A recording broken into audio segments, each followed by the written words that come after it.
The issue which dominated the Uxbridge and South Ruislip by-election could be a key issue when voters there go to the polls on July the 4th. When the Tories took the seat vacated by Boris Johnson last year, Sadiq Khan's plans to extend ULEZ was the main topic of contention. And almost a year on, ITV News has seen evidence that the cameras in the area are still being vandalised. Our political correspondent, Simon Harris, has the details.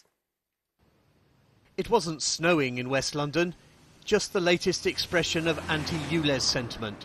Across Uxbridge, cameras have been sprayed with paint to try to frustrate the enforcement of fines.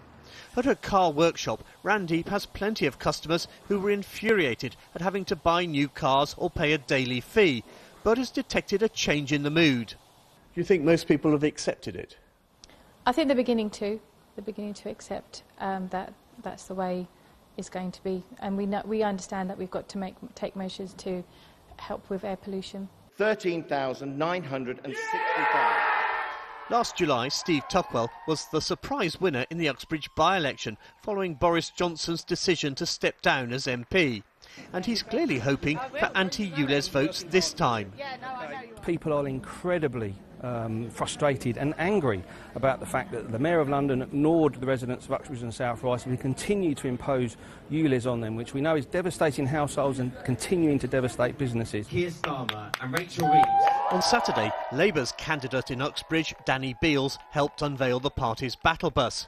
After losing last time, he doesn't want to be seen to play down the effect of ULEZ on voters. How much is ULEZ an issue in this election? It certainly still comes up. I think people are frustrated who've been affected. About less than 1 in 10 are affected. But the Liberal Democrats candidate thinks ULEZ is not at the front of voters' minds in this election.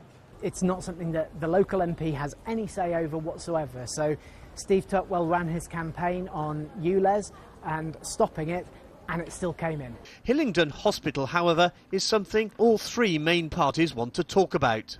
Hillingdon was one of 40 included in Boris Johnson's flagship hospital rebuilding programme announced in 2019. But almost 5 years on, it's still not clear when the project will begin. Labour claims the government hasn't allocated the money. The Conservatives say that's not true. At the moment, the hospital doesn't have the funding it needs to start building, so it's still in a terrible state. The funding is there, the planning permission is there, the enabling works have started. It has been allowed to fall apart. It's become chronically underfunded in terms of maintenance work. Some of the buildings are no longer safe.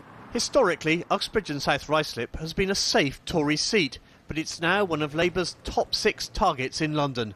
Simon Harris, ITV News, Uxbridge.